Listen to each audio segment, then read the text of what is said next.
وسودة صفية ميمونة ورملة هند وزينب كذا جويرية للمؤمنين أمهات مرضية حمزة عمه هو عبس كذا عمته صافية ذات اتذا وقبل هجرة النبي الإسراء من مكة الليلة لقدس يسرى وبعد إسراء أرج للسماء حتى رأى النبي رب كلم من غير كيف ونصار وافترت عليه خمسا بعد 5 نفرات وبلغ الأمة بالإسراء سات بلا امتراء قرفز صديق بتفريك له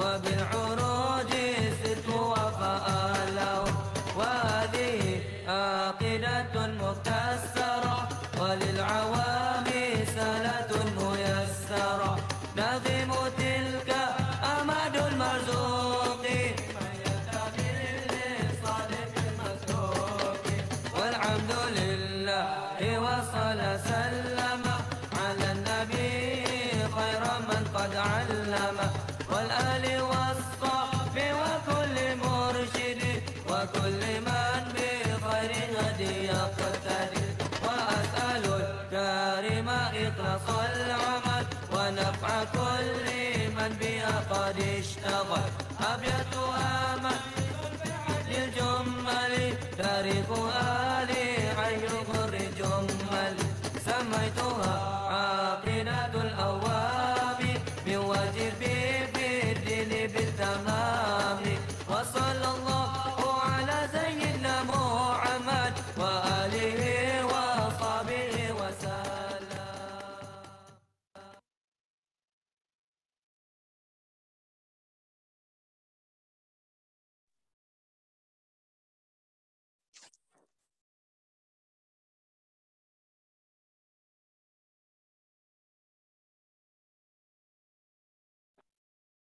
Bismillahirrahmanirrahim. Assalamualaikum warahmatullahi wabarakatuh. Waalaikumsalam warahmatullahi wabarakatuh. Assalamualaikum Ketua. Gimana Mas Maul, sehat? Alhamdulillah. Ini Ustadz juga udah ada.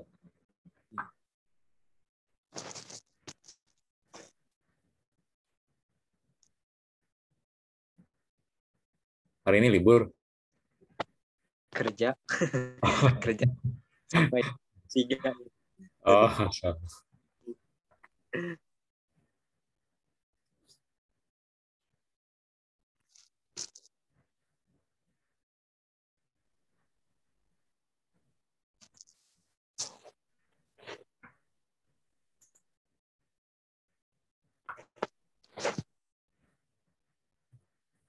Assalamualaikum Ustadz Wahyudi.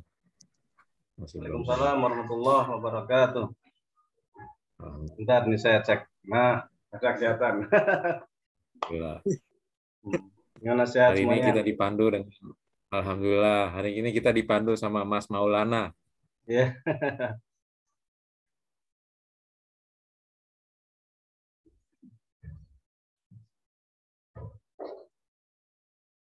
Kok.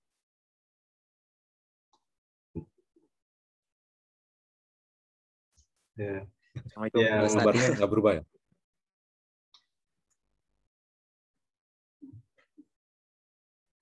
Monggo Mas Maul. Warahmatullahi wabarakatuh. Waalaikumsalam warahmatullahi wabarakatuh. Yang saya hormati Ketua PC Jepang dan Bapak Ustadz Wahyudi yang alhamdulillah bisa menyempatkan waktu untuk memberi tausiah pada kesempatan kajian pada malam hari ini. Dan tak lupa yang saya hormati pula dan saya banggakan para hadirin jamaah sekalian yang selalu setia mengikuti kajian Aqidatul Awal dari pengisinya itu Ustadz Wahyudi. Baik. Untuk mengawali acara hari ini, marilah kita mengucapkan basmalah bersama-sama. Bismillahirrahmanirrahim. Apa yang kita kerjakan hari ini, kita dengarkan tausiah hari ini bermanfaat untuk kehidupan kita di dunia maupun untuk mempersingkat waktu, langsung saja kepada Ustadz Wahyudi, dipersilahkan. Bismillahirrahmanirrahim. Assalamualaikum warahmatullahi wabarakatuh. Alhamdulillahirabbil alamin wassalatu wassalamu ala asyrafil anbiya'i wal mursalin sayyidina wa maulana Muhammadin wa ala alihi wa sahbihi ajmain, amma ba'du. Sama sekalian yang saya hormati, puji syukur kehadirat Allah Subhanahu wa taala, pada kesempatan kali ini kita masih bisa berjumpa, bertemu, tukar ilmu, tukar pengalaman. Mudah-mudahan mendapatkan berkah dari Allah Subhanahu wa taala. Salawat beserta salam semoga tetap tercurahkan kepada junjungan kita Nabi Muhammad sallallahu alaihi wasallam. Untuk selanjutnya kita akan mulai atau masuk ke bab kenabian. Jadi yang sebelumnya terkait bab ketuhanan sudah kita selesaikan, karena di dalam ilmu tauhid itu biasanya bermula dari wujud, bab wujud, kemudian bab kenabian. Wujud maksudnya Allah, kemudian kenabian, kitab, kemudian nanti akan masuk ke al-ghaibiyat dan lain sebagainya. Kalau di buku-buku yang ilmu kalam yang lebih tebal, sebelum masuk ke bab wujud biasanya akan masuk ke bab ilmu dulu, karena kita tidak mungkin mengetahui wujud kecuali kita tahu tentang ilmu. Nah, karena tadi sudah kita perdengarkan Aqidatul Awam matanya ya, mungkin kita langsung An-Nubuwat. Ini sudah alhamdulillah sudah halaman 195. Al-Mabhath Ats-Tsani, bab kedua, An-Nubuwat, tentang kenabian, tamhid, pembukaan. Al-aqlu min a'dhami ni'amillahi 'alaina. Akal merupakan kenikmatan yang paling besar yang diberikan Allah kepada kita. Wa anfa'ul asya' wasdadwa ladaina. Abanallahu ta'ala bihi. Akal itu menjadi sesuatu yang paling bermanfaat untuk kita. Wa khassana bi wadhifatihi, karena dengan akal pula mempunyai fungsi yang luar biasa, yang sangat penting. Bihi numayyizul khabith minat thayyib, karena dengan akal itu kita dapat membedakan antara yang buruk dengan yang baik. Wal khair minasyarr, yang jelek daripada yang jahat. Wal fadilah minar radilah, dan dari keutamaan, perbedaan antara sesuatu yang utama maupun sesuatu yang kurang utama. Fi hududin ma manahahu Allah ta'ala min sultanin, yaitu sesuai dengan batas-batas yang telah Allah berikan tentang akal tadi. Wa mahabbahu min khosais, di mana akal juga mempunyai berbagai macam ciri-ciri. Wa ma'ana tabi min wadhaif, punya fungsi. Wa jalau ta'ala manatut taklif, dan Allah jadikan dengan akal itu manatut taklif, tempat kita itu menerima beban syariat. Wa madarul mathubah wa uqubah, dan juga tempat kita mendapatkan pahala ataupun dosa. Jadi manusia itu oleh Allah diberi keistimewaan dengan akal. Akal ini itu yang membedakan antara manusia dengan hewan. Oleh karena itu biasanya ketika kita belajar ilmu logika, ketika kita belajar ilmu mantik, sering dikatakan apa perbedaan manusia dengan hewan? Adalah karena manusia itu adalah hewan yang berakal. Al-insanu hayawanun natik, kalau bahasa Arabnya itu. Manusia adalah hewan yang berakal. Kenapa manusia disebut hewan? Karena ketika kita melihat manusia dan membandingkannya dengan hewan, sesungguhnya apa-apa yang ada pada diri manusia itu sama persis dengan apa-apa yang ada pada hewan. Hewan punya kaki, manusia punya kaki. Hewan punya mata, manusia punya mata. Hewan punya telinga, manusia punya telinga. Hewan punya hidung, manusia punya hidung. Hewan bernapas, manusia bernafas. Jadi apa-apa yang ada pada hewan itu ada pada manusia. Termasuk hewan itu punya insting, manusia juga punya insting. Di antara insting hewan itu adalah bahwa semua hewan itu punya kasih sayang kepada anaknya. Sehingga ketika anak kecilnya itu diganggu, dengan insting yang dimiliki, hewan akan melindungi anaknya.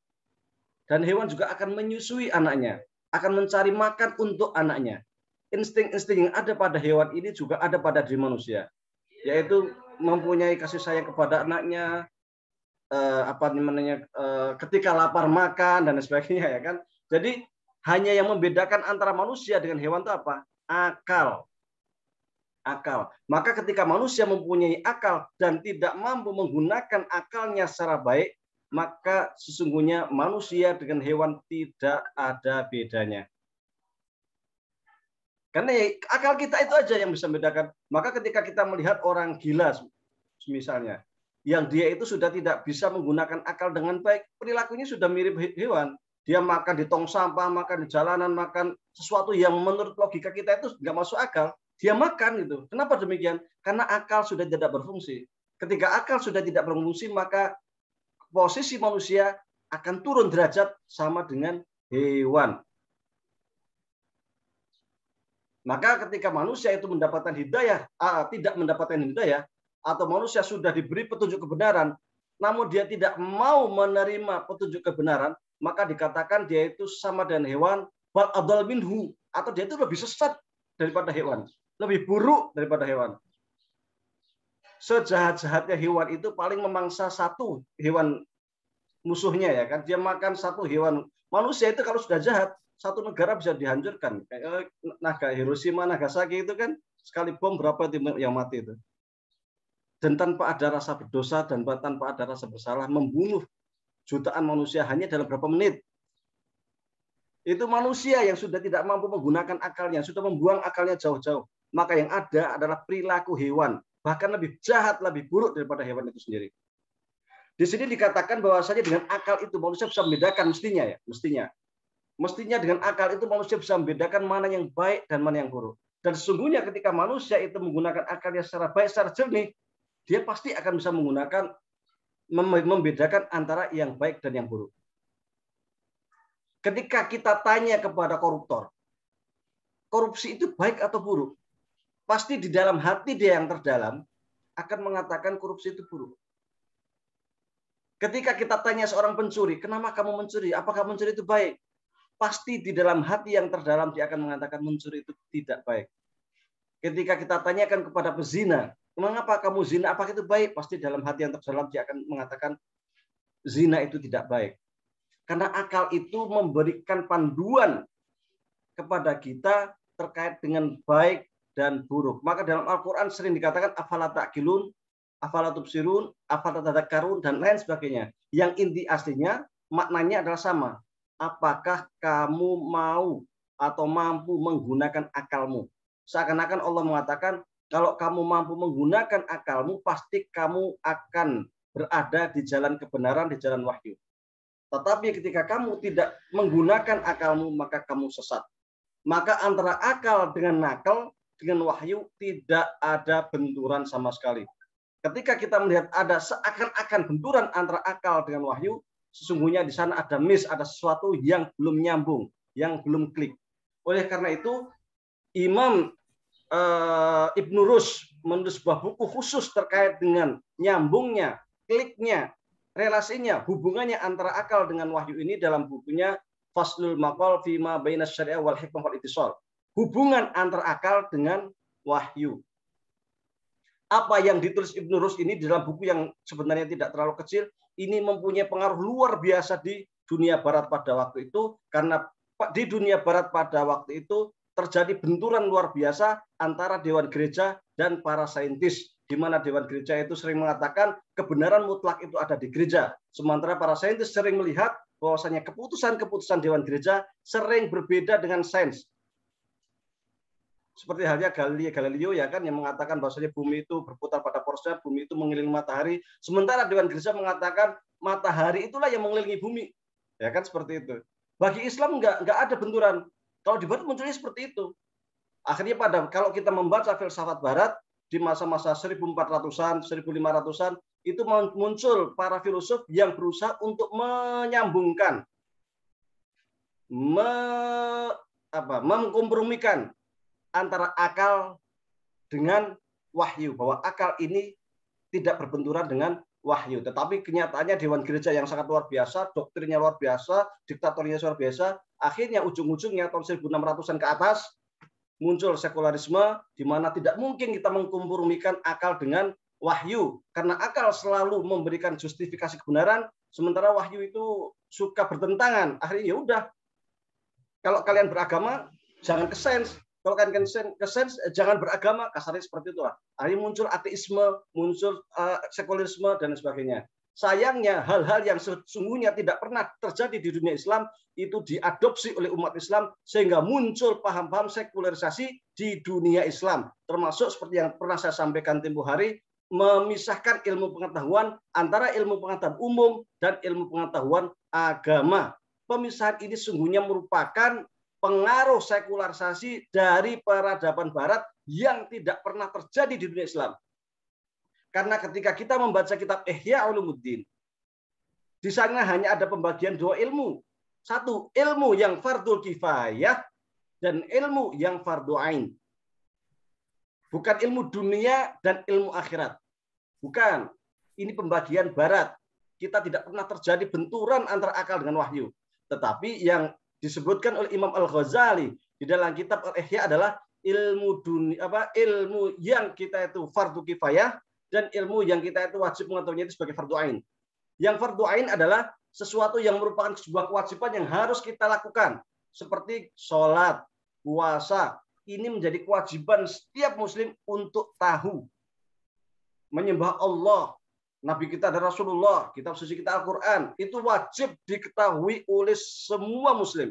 Karena tanpa pengetahuan terhadap hal-hal yang oleh para ulama disebut dengan al-umuru minad dini bidarurah, yaitu perkara-perkara dasar prinsip di dalam agama, maka kita tidak akan dapat menjalankan hukum Islam secara baik. Tidak akan bisa sholat, tidak bisa puasa, apalagi ketika tidak punya Tuhan, nggak kenal Tuhan, bagaimana, ya kan? Sehingga para ulama kalau mengatakan pengetahuan kita dengan Tuhan itu tidak boleh taklid, tetapi harus yakin. Bukan hanya Ibnu Rus yang menulis buku tentang tidak ada benturan antara akal dengan wahyu. Ulama sebelumnya Imam Al-Ghazali juga sudah menulis di dalam bukunya Faisalut Tafriqah Bainal Islam wa Zindiqah. Kemudian ulama setelahnya, buku ini sebenarnya tidak terlalu tebal. Buku ini risalah, kalau dalam kitab kuning namanya risalah. Kalau bahasa sekarang itu mirip dengan makalah. Makalah tetapi agak tebal, mungkin 660-an halaman. Karena biasanya ulama dulu itu kalau nulis buku itu tebal-tebal. Di atas kadang sampai jilidan, ya kan. Nah, maka buku-buku yang 70 halaman, 80 halaman itu disebut risalah. Makalah lah, artikel ilmiah. Itu Faisalut Tafriqah Bainal Islam wa Zindiqah. Itu mengatakan tidak ada benturan antara akal dengan nakal. Ibnu Taimiyah itu lebih hebat lagi, menuliskan buku dengan judul Dar'u Ta'arudil Akli wan Nakli, di mana di dalam buku yang sudah ditahqiqnya itu sampai 11 jilid hanya menerangkan bahwasanya di sana tidak ada benturan antara akal dengan nakal. Tidak ada bentrokan antara akal dengan nakal. Maka kita itu sesungguhnya tidak mengenal sekularisasi pendidikan. Kita itu sesungguhnya, ulama-ulama kita sejak dulu sudah mengajari kita bahwasanya ilmu keislaman itu terintegrasi, menyatu. Fisika itu ya ilmu Islam, biologi ya ilmu Islam, kimia matematik ya ilmu Islam. Hanya apakah itu wajib kita pelajari? Di dalam kitab Ihya Ulumuddin bab ilmu, Imam Al-Ghazali mengatakan kedokteran itu wajib dipelajari tetapi fardu kifayah.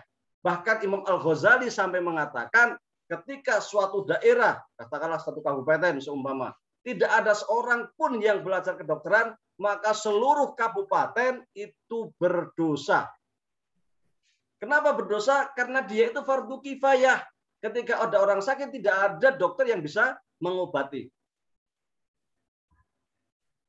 Jadi belajar sesungguhnya ketika kita mempelajari kitab kuning, membuka kembali karya-karya ulama kita. Ulama kita itu sangat menghormati seluruh ilmu pengetahuan. Tidak ada kok ilmu kafir. Belajar matematik kafir, belajar fisika kafir itu dari batu, tidak ada. Di dalam kitab Ihya itu sebutkan di antara yang fardu kifayah itu apa namanya? Riyadiyat, kemudian apalagi astronomi disebutkan secara jelas. Itu di antara ilmu-ilmu yang fardu kifayah yang harus kita pelajari. Maka kita ketemukan orang-orang semacam Ibnu Rus. Ibnu Rus itu seorang usuli atau pakar usul fikih, tetapi beliau juga fakih, seorang ahli fikih, beliau juga seorang ahli tafsir, jangan lupa, tetapi beliau juga seorang dokter, dokter hebat. Guru beliau adalah siapa? Ibnu Tufail, yang juga seorang dokter hebat. Ibnu Sina juga seorang filosof, seorang astronom, seorang matematikawan, tetapi sisi spiritualitasnya sangat luar biasa. Hayy bin Yaqdhan, karya Ibnu Tufail. Ibnu Tufail seorang filosof, ahli astronomi, ahli filsafat, ahli hikmat, luar biasa. Jadi antara ilmu dan ilmu umum kalau zaman sekarang itu terintegrasi dengan ilmu-ilmu keislaman. Tidak ada pemisahan ilmu agama, ini ilmu dunia, itu enggak ada. Semua adalah menyatu menjadi sebuah ilmu, namanya ilmu Islam. Hanya saja yang ilmu Islam yang ini adalah wajib kifayah, yang ini adalah wajib ain. Hanya itu saja yang dipisahkan, tetapi tidak ada pemisahan antara ilmu dunia dan ilmu akhirat. Itu yang pertama. Yang kedua, fungsi akal adalah manatul hukmi. Apa itu manatul hukmi? Yaitu tempat di mana manusia itu menerima beban hukum syariat. Karena dengan akal ini kita bisa wajib sholat, kita wajib puasa, kita wajib haji ketika mampu, kita tidak boleh melakukan maksiat, kita tidak boleh korupsi, kita tidak boleh berzina, kita harus jujur, kita harus bersedekah, kita dan lain sebagainya. Itu dengan akal. Ketika akal itu hilang, belum berakal, maka kewajiban-kewajiban itu tidak ada. Maka anak kecil yang belum balik, karena dia itu belum mampu menggunakan atau memfungsikan akalnya secara baik, maka dia tidak terkena beban sholat. Anak kecil nggak sholat nggak berdosa, nggak puasa nggak dosa, ya kan? Dia mencuri nggak bisa dipotong tangan, masih kecil. Meskipun nyurinya itu banyaknya minta ampun, tetap tidak bisa dipotong tangan karena belum ada kewajiban, bukan manatut taklifnya, tempat akalnya itu belum berfungsi, maka dia dianggap masih nukson, masih berkurang. Maka di dalam akal ini, di dalam usul fikih sering dikatakan, pertama, tatkala anak kecil itu dia masih belum balik. Ketika anak kecil ini belum balik, maka dia hanya mendapatkan hak, tetapi tidak mempunyai kewajiban. Haknya apa? Dia berhak untuk mendapat makan, dia berhak untuk mendapatkan pendidikan, dia berhak untuk mendapatkan tarbiyah akhlakiyah. Bahkan dia andai kata ada yang ngasih sesuatu ke dia, dia juga bisa menerima hibah, dia bisa menerima waris, dia bisa menerima wasiat. Anak kecil bisa, tetapi dia tidak punya kewajiban, tidak punya kewajiban sholat, tidak punya kewajiban puasa, tidak punya kewajiban haji dan sebagainya. Ketika dia nanti sudah balik, baru dia punya hak dan kewajiban secara sempurna.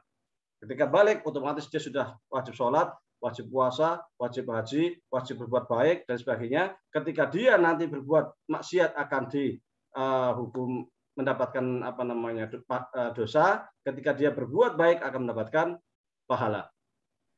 Ini ketika akal sudah sempurna. Sehingga akal itu sering disebut dengan istilah manatut taklif, tempat di mana kita itu menerima beban syariat. Oleh karena itu, di dalam ilmu maqasid sering dikatakan bahwasanya akal karena dia itu menjadi manatut taklif, menjadi tempat kita itu menerima beban syariat, maka akal itu wajib dijaga.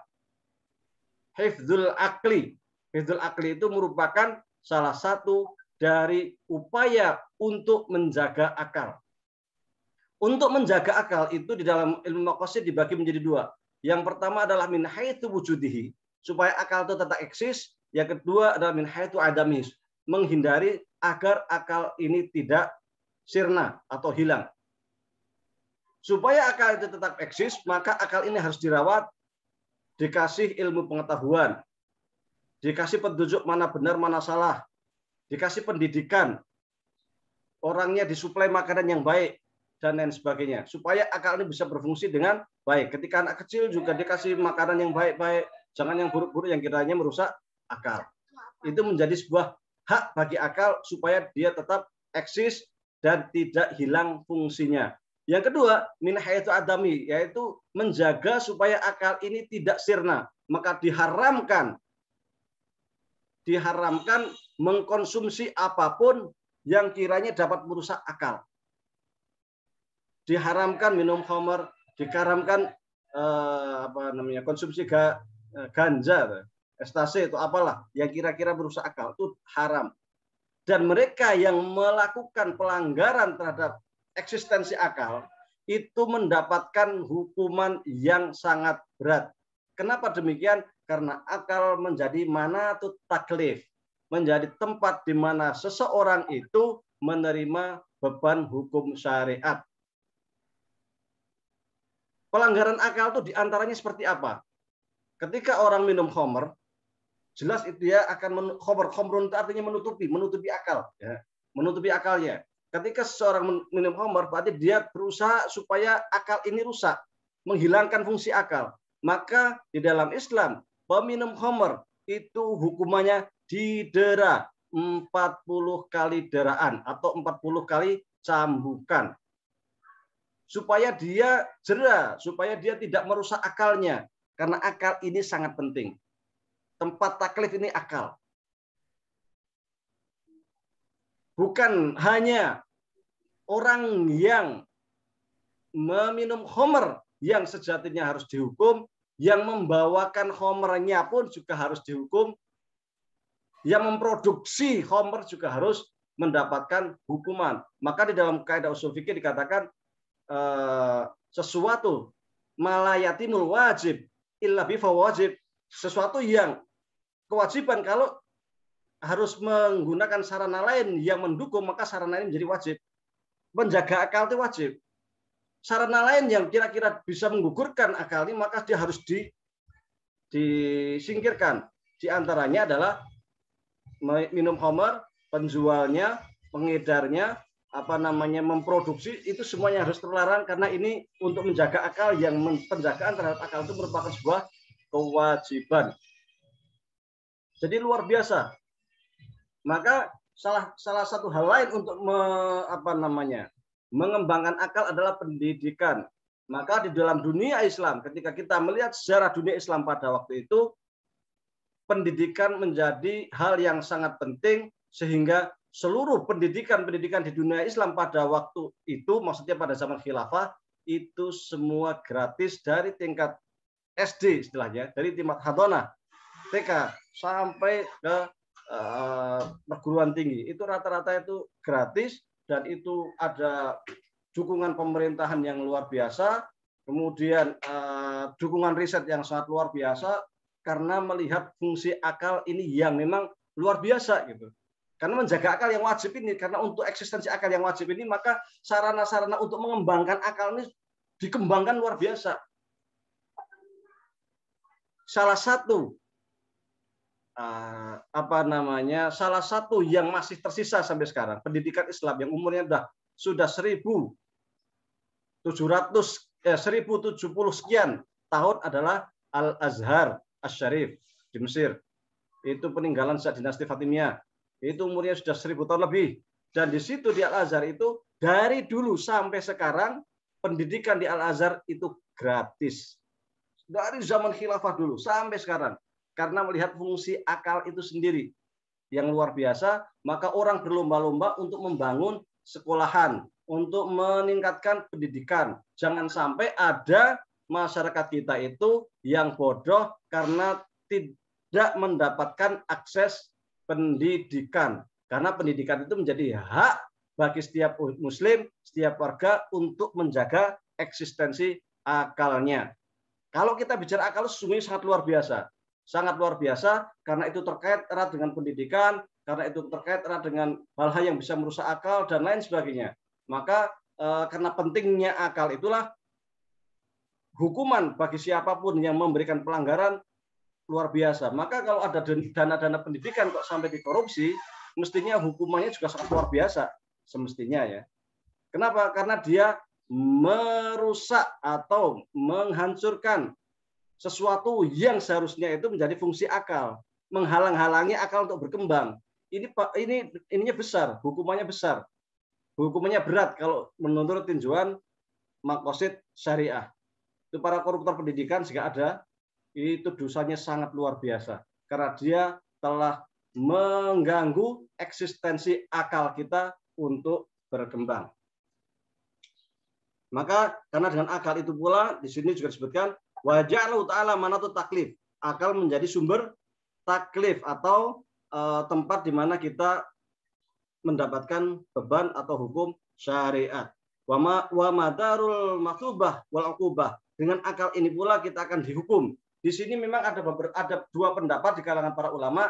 Yang pertama adalah pendapat dari kalangan Ahlus Sunnah wal Jamaah, di mana mereka mengatakan sebelum akal itu adalah nakal. Jadi posisi tertinggi itu adalah wahyu. Wahyu, Al-Quran, As-Sunnah, baru akal. Akal ini nantinya yang akan memahami nas Al-Quran ataupun Sunnah. Sementara menurut Mu'tazilah, bahwa yang pertama kali atau yang mempunyai posisi tertinggi sungguhnya adalah akal. Adapun wahyu, ini datang untuk menguatkan apa-apa yang ada di dalam akal manusia. Karena antara akal dengan akal, seperti yang saya sampaikan tadi, tidak ada benturan. Menurut Mu'tazilah, akal dulu, wahyu datang belakangan. Karena manusia sebelum ada wahyu, itu sudah punya akal gitu. Jadi sebelum Al-Quran hadis turun, itu semua manusia itu sudah punya akal. Sehingga akal itu dulu, baru wahyu ini menjadi penguat terhadap apa-apa yang ada di dalam akal. Implikasi perbedaannya di mana? Implikasinya adalah bagi kalangan Ahlus Sunnah wal Jamaah, Asy'ariyah ataupun Maturidiyah, ketika seseorang itu belum mendapatkan informasi tentang wahyu, maka dia tidak akan mendapatkan hukuman kelak di akhirat karena dia belum mendapatkan wahyu. Katakanlah seseorang yang tinggal di pedalaman, yang tidak pernah mendengar adzan, nggak pernah tahu itu apa itu Islam dan sebagainya, orang primitif lah. Mereka nggak akan diadab di akhirat. Wa ma kunna mu'adzibina hatta nab'atsa rasula. Kami, kata Allah, tidak akan menghukum seseorang sampai ada orang yang mengasih tahu ke dia tentang risalah kenabian. Menurut paham Ahlus Sunnah wal Jamaah, Asy'ariyah, Maturidiyah. Menurut paham Mu'tazilah, manusia itu sesungguhnya meskipun tidak ada wahyu, Allah telah memberikan akal. Maka orang primitif pun itu pasti tahu bahwa mencuri itu nggak baik, bahwa berzina itu nggak baik, bahwa manipulasi itu nggak baik, bahwa mengambil harta anak yatim itu nggak baik. Itu akal manusia itu sudah tahu. Karena dengan akalnya sudah tahu, maka ketika dia kelak meninggal dunia, kok dia mencuri, kok dia itu berzina, kok dia itu berbuat maksiat macam-macam yang kira-kira itu bertentangan dengan akalnya, maka Allah akan menghukumnya sesuai dengan akal yang telah Allah berikan kepadanya. Sehingga di akhirat akan dikatakan Allah telah memberikan akal. Bukankah mencuri itu buruk? Akal mengatakan, ya mencuri itu buruk. Mengapa kamu mencuri? Di sini dihukum. Allah akan tanya lagi, bukankah memakan harta anak yatim itu tidak baik? Akal akan mengatakan, iya memang tidak baik. Kenapa kamu memakan harta anak yatim? Di sini dia akan kena. Jadi dengan akalnya itu, menurut paham Mu'tazilah, dia akan menerima hukuman sehingga akal itu menjadi hujjah. Hujjatun lana au alaina. Hujjatun lana au alaina. Akal ini akan menjadi timbangan apakah dia itu akan membela kita atau justru menjadi musuh kita kelak di akhirat. Dia itu akan menjadi argumen untuk kita ataukah argumen untuk menyerang kita. Jadi akal, jadi mizan, bahwa doa al-mizan, dan Allah telah meletakkan al-mizan, timbangan. Apa itu timbangan? Menurut Imam Al-Ghazali di dalam kitab Al-Qistal Al-Mustaqim itu adalah akal. Sehingga menurut Imam Ghazali mizan ataupun timbangan di dalam Al-Qur'an surat Ar-Rahman itu adalah akal yang secara strukturnya itu dimanifestasikan dalam kaidah-kaidah ilmu logika atau ilmu mantik Yunan lah sederhananya itu. Itu menurut Imam Al-Ghazali. Sehingga akal manusia itu akan menjadi hujah, menjadi argumen kelak di akhirat.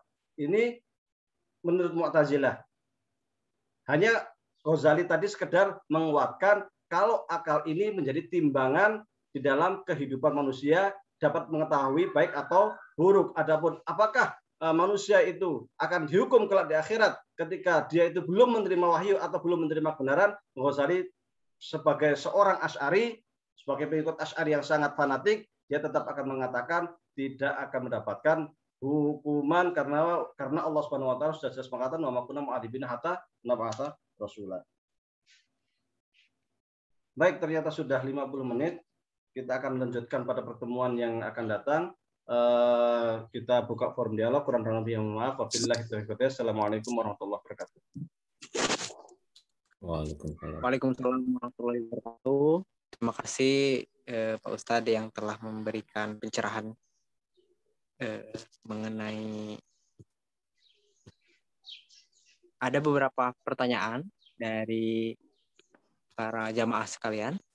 Yang pertama dari Ibu Hena. Pertanyaannya adalah, Assalamualaikum Ustadz, izin bertanya terkait kewajiban menuntut ilmu. Bagaimana jika antara belajar agama dan kesibukan dunia tidak seimbang dikarenakan kesibukan bekerja? Lalu bagaimana hukumnya ketika kita berakad bekerja namun pada saat jam kerja melaksanakan sholat duha?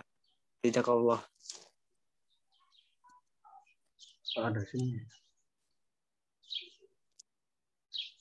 Baik, terkait kewajiban menuntut ilmu, seperti yang dikatakan oleh Imam Al-Ghazali, ada ilmu yang sifatnya daruri yang memang kita harus belajar. Dan harus belajar itu memang harus diajarkan sejak kecil, yaitu sholat, puasa, zakat. Itu jadi semua muslim harus tahu itu. Adapun detail-detailnya, hukum sholat yang sampai detail harus begini, ikhtilaf ulamanya di dalam kunut apa wajib apa enggak, kunut itu sunnah apa enggak, kunut itu yang dimaksud kunut subuhatun nazilah atau bukan, usul itu enggak, itu bukan kewajiban, bukan fardu ain. Fardu ainnya itu cukup bisa sholat, titik. Fardu ainnya cukup bisa puasa. Adapun detail-detail masalah, kalau puasa kalau ada selilit terus ketelan batal enggak, kalau lagi puasa siang-siang enggak tidur, bangun tidur lupa minum. Nah, ini yang wajib tahu adalah para ulama. Adapun orang-orang awam itu cukup tanya saja kepada ulama. Itu tidak menjadi kewajiban. Adapun wajib Ramadan, wajib puasa itu menjadi kewajiban dia. Ini artinya bukan berarti kemudian semua manusia itu harus tahu agama secara detail, tidak. Maka ada namanya umur minad-din bidarurah, perkara prinsip dalam agama. Perkara prinsip dalam agama itu yang wajib-wajib saja. Sholat, puasa, haji, zakat, yang simpel-simpel saja itu yang kewajiban. Detail-detailnya enggak wajib. Adapun tahu tafsir, enggak wajib. Tahu syarah hadis, itu enggak wajib. Tahu usul fikih enggak wajib. Yang wajib itu perkara-perkara yang kita itu setiap muslim harus melaksanakan itu. Yaitu sholat, puasa, zakat. Zakat pun tidak seluruhnya wajib diketahui. Kalau saya seorang pedagang, ya bagaimana saya bisa zakat perdagangan, itu yang wajib diketahui. Kalau seorang petani, ya zakat pertanian itu saja. Adapun seluruh zakat secara detail itu tidak menjadi kewajiban kita. Jadi sebenarnya simpel, tidak terlalu banyak ilmu yang wajib kita ketahui itu. Selebihnya menjadi fardu kifayah. Ketika kita bekerja, ya silakan belajar apa saja, mau apapun itu boleh, terserah, nggak ada masalah. Jadi itu yang kita maksudkan antara fardu ain dan fardu kifayah. Jadi fardu ain itu tidak terlalu banyak sebenarnya. Yang banyak itu fardu kifayah. Fardu kifayah terserah kita. Kita mau konsentrasi di matematik, mau konsentrasi di fisika, semua itu ilmu agama. Baik matematik, fisika, kimia, itu semuanya ilmu agama, bukan ilmu dunia. Karena kita sering salah kaprah. Ini ilmu agama, ini ilmu dunia, sering salah kaprah. Ini Imam Ghazali mengatakan ini semuanya ilmu agama, cuma ini fardu kifayah, yang ini fardu ain, gitu aja. Yang pertama. Yang kedua terkait dengan sholat duha ya. Bagaimana hukumnya ketika kita berakad bekerja namun pada saat jam kerja melaksanakan sholat duha? Selama tidak mengganggu aktivitas pekerjaan, ya nggak ada masalah.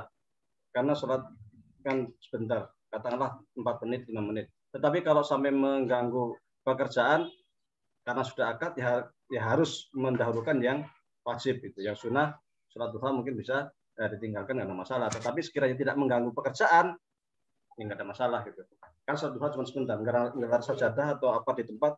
Cuman ada memang gini, ada hal yang kalau di Indonesia itu agak aneh mungkin. Jadi kalau sholat itu kalau di Indonesia itu harus ke masjid, harus ke musola gitu, seakan-akan ya. Kalau orang Mesir itu sholat ya di mana aja, mau di jalan, mau di apa, kalau ada mau sholat ya sholat aja itu.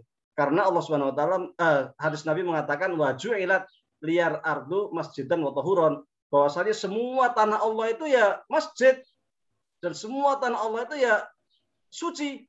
Sehingga ketika di jalan jangan berpikir, wah jangan-jangan di sini ada kencing anjing, wah jangan-jangan nanti di sini ada najis. Nggak bisa mengatakan itu.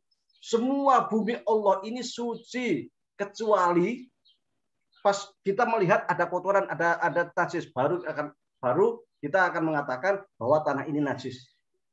Selama kita tidak melihat, semuanya suci. Waju'ilat liyal ardu masjidan wa tahuron. Semua tanah ini diberi keistimewaan oleh Allah SWT kepada umat Nabi Muhammad bahwa seluruh tanah ini adalah masjid dan suci.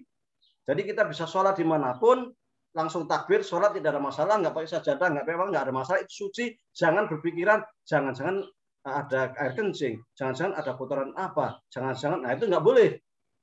Sampai kita yakin benar, baru mau takbir, ternyata ada kotoran kucing, ternyata ada bekas air, bau-bau pesing, nah itu baru kita akan mengatakan, berarti di sini ada najis gitu. Ya, itu ini. Kalau di Indonesia kan harus ke musola dulu, harus kemana dulu kan gitu. Sehingga kalau di sini kadang orang jualan ayam itu tubuhnya masih kotor, kadang masih ada tembelai ayam.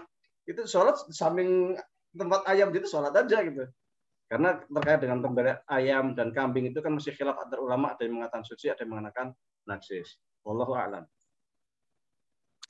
Baik, jazakallah Pak Ustadz. Selanjutnya adalah pertanyaan dari Ayesa. Izin bertanya, masa klasik kejayaan Islam pernah barangkali bisa dimulai dari Umayyah hingga Abbasiyah. Islam pernah berjaya dalam dunia ilmu pengetahuan. Indikator sederhananya adalah Baitul Hikmah, walau akhirnya jatuh kepada Genghis Khan. Dan pengetahuan dalam Islam pun stagnan, hanya terkonsentrasi pada ilmu agama. Hingga masa pertengahan menurut Harun Nasution, peradaban Islam dikatakan fase kegelapan. Mungkin indikasinya pengetahuan umum dan agama tidak berjalan beriringan. Dan dunia Barat mengalami Renaissance. Barat maju dalam dunia sains dan Islam pun seakan mundur atau setidaknya stagnan. Dan ini banyak yang sering katakan antara agama dan sains terjadi dikotomik, dan salah satu misi peradaban Islam modern membawa misi integrasi keilmuan, baik dari M. Iqbal, Eshan Nasr, Al-Faruqi, Sardar, hingga di Indonesia ada Kunto Wijoyo dan tokoh lainnya. Bagaimana tanggapannya Pak Ustadz? Pembagian peradaban Islam dengan istilah fase kegelapan ini adalah pembagian yang keliru. Sekali lagi, pembagian masa dunia Islam, ada istilah masa kegelapan, ini adalah pembagian masa-masa yang keliru. Kenapa saya katakan keliru? Pembagian ini tuh cocoknya itu adalah di Barat. Memang di Barat itu orang kalau membagi fase-fase, ketika kita belajar filsafat Barat, kita akan menemukan fase-fase, fase Yunani, fase Romawi, kemudian fase kegelapan, kemudian fase nanti mulai kebangkitan tahun 1400-an antara agama dengan filsafat yang berusaha disatukan. Kemudian muncul masa-masa yang bentrok antara ilmu dan antara ilmu dengan dewan gereja. Kemudian akhirnya muncul sekularisasi hingga saat ini dan sebagainya. Itu fase-fase istilah masa kegelapan itu hanya ada di dunia Barat. Di dunia Islam itu tidak ada istilah masa kegelapan itu. Kenapa saya katakan nggak ada? Karena ketika Barat gelap gulita, justru di dunia Islam itu lagi maju-majunya. Ibnu Rus itu itu menjadi kunci gerakan, kalau di dalam bahasa Arabnya namanya harokat arusdiyah, gerakan Aviorus apa? Gerakan pengagum Ibnu Rus di Eropa Barat waktu itu. Kenapa mereka itu berusaha mereka mengagumi Ibnu Rus? Karena ketika Andalus lagi maju, ketika di situ ada Ibnu Tufail, ada Ibnu Rus, banyak universitas maju di Andalus, banyak sarjana-sarjana Barat itu dari Prancis terutama, itu yang mereka itu pergi ke Andalus untuk belajar di sana, dan mereka sangat terpengaruh dengan pemikirannya Ibnu Rus, sehingga menggelorakan semangat untuk selalu bangkit untuk kemudian mengatakan bahwasanya antara gereja, antara agama dengan sains itu tidak ada benturan. Muncul para filsuf-filsuf Barat seperti Agustin ya kan, yang berusaha untuk mengkompromikan antara agama dengan gereja. Itu di Barat masih zaman kegelapan, tetapi justru di Andalus itu lagi maju-majunya. Maka ketika dianggap dunia timur kegelapan itu nggak pasti, yang pertama. Yang kedua, kalau kita saksikan kemunduran umat Islam itu ada dua hal. Yang pertama masalah eksternal, ini sangat dominan, yaitu karena serangan dari Mongol, kemudian perang salib, setelah itu kemudian imperialisme Barat yang luar biasa. Nah, ini akhirnya menimbulkan gejolak politik di dunia Islam, perpecahan di dunia Islam, sehingga menimbulkan kemunduran otomatis. Karena ketika kita dijajah, bagaimana mau belajar ketika dijajah ya kan? Memang waktu itu sejak tahun 1000 Utsmaniyah itu kan tahun 494 kalau nggak salah. Itu kan Andalus diusir oleh kalah perang ya kan? Kalah perang kemudian hancurlah Andalus zaman itu. Tetapi Utsmaniyah bangkit, bahkan pada masa Sultan Fatih bisa menguasai atau menghancurkan Romawi Timur.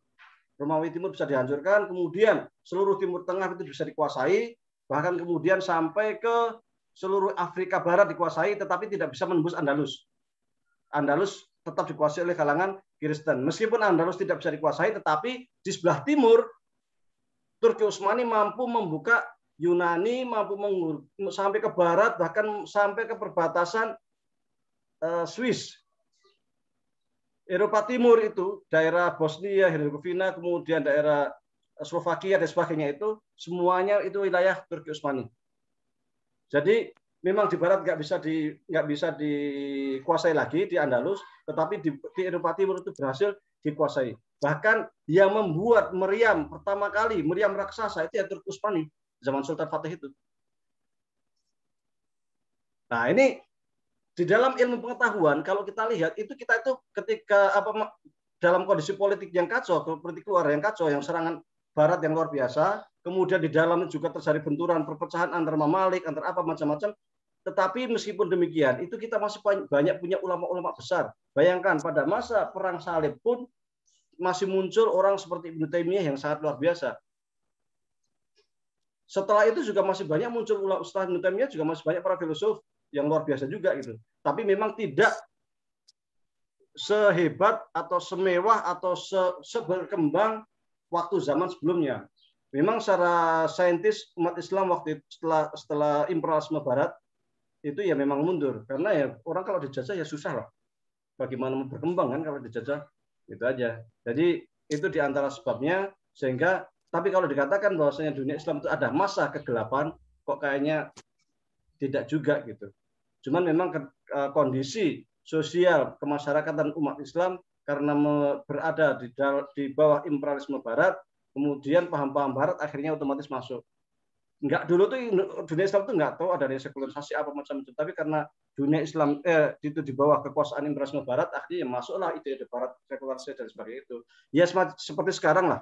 Sekarang karena yang dominan itu Barat, ya kita akhirnya tahu globalisasi, demokrasi, ya macam-macam lah. Yang paham-paham Barat, yang pragmatisme, yang sosialisme, yang macam-macam itu. Yang sesungguhnya kalau kita mau membuka kitab-kitab turos atau buku-buku peninggalan ulama kita, tidak ada istilah-istilah itu, dan sesungguhnya kita punya buku-buku tentang politik Islam, tentang pemikiran Islam yang sangat luar biasa. Seperti hanya dalam politik katakanlah. Kita kan tahunya sekarang demokrasi. Dulu tahun 70-annya sosialisme, sehingga muncul buku-buku tentang kompromi antara sosialisme dan Islam, sehingga sebagian ulama mengatakan sosialisme itu tidak bertentangan dengan Islam dan sebagainya.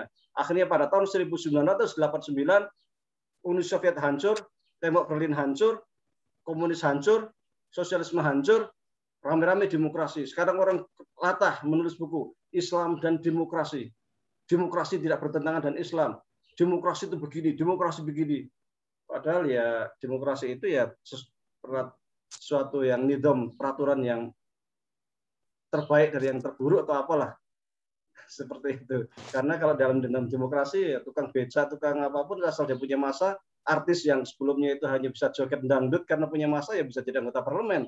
Kalau di dalam sistem politik Islam, seperti yang ditulis oleh Imam Mawardi di dalam kitabnya Al-Ahkam As-Sultaniyah, atau Al-Farah Al-Hambali di dalam kitabnya Al-Ahkam As-Sultaniyah juga, atau Ibnu Taimiyah di dalam kitabnya As-Siyasah Syar'iyyah, atau Ibnu Khaldun di dalam kitabnya Muqaddimah Ibnu Khaldun, dan lain sebagainya, atau Imam Haramain di dalam kitabnya Yatul Umam. Tidak bisa menjadi anggota parlemen kok sembarang orang itu.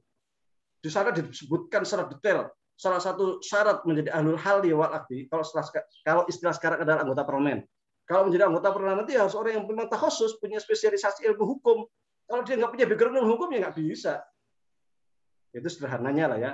Jadi itu kalau kita lihat sesungguhnya meskipun waktu itu umat Islam juga mengalami kelemahan, tetapi peninggalan bukunya sesungguhnya sangat luar biasa. Cuman belakangan ini tertutupi oleh media Barat, kemudian umat Islam sendiri yang terlalu silau dengan peradaban Barat, apa-apa ngambil dari Barat, sehingga kitab kuning kita yang sangat luar biasa itu tertutupi. Kalau ingin belajar politik Islam sangat banyak sekali, ekonomi Islam sangat banyak sekali, luar biasa turas Islam itu. Cuman tertutupi karena kita terlalu silau dengan peradaban Barat, dan kita sendiri malas untuk belajar bahasa Arab untuk kemudian memperdalam turas Islam, sehingga dalam berbagai macam cabang ilmu seringnya itu merujuknya ke Barat, seakan-akan kita itu tidak punya peninggalan, seakan-akan tidak punya turas. Adapun kompromi antara agama dengan ilmu pengetahuan memang sudah banyak diupayakan sejak terjadi sekularisasi dunia Barat, kemudian masuk ke dunia Islam. Akhirnya dunia Islam terpecah juga, terjadi sekularisasi di pendidikan, sehingga muncul di dalam materi pendidikan Islam itu sesuatu yang sesungguhnya bertentangan dengan tauhid. Contoh, bahwasanya materi itu tidak terciptakan, materi sifatnya azal. Contoh, manusia berasal dari kera dan lain sebagainya lah. Sehingga view-nya itu harus dirubah. Sesuatu yang tidak boleh, yang bertentangan dengan tauhid itu harus dibuang. Bukan hanya itu.